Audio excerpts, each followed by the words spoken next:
Press the Start button. The workpiece starts to run and the system starts to measure.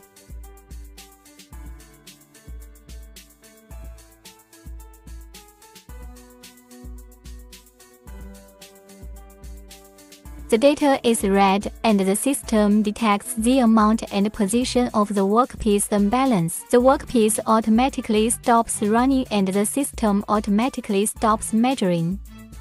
Open the safety cover. According to the measurement results, find the corresponding angle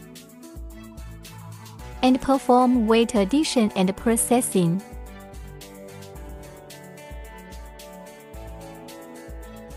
Close the safety cover. Press the Start button.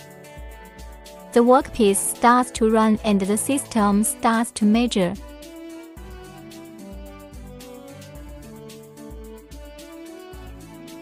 The data is green and the workpiece meets the balancing requirements. Continue measuring and wait for the test results of the functional options. Measurement completed. Test OK. At this point, the dynamic imbalance correction of the workpiece is completed. Enter the print interface. Click Print. Print out the barcode data report. Click Exit.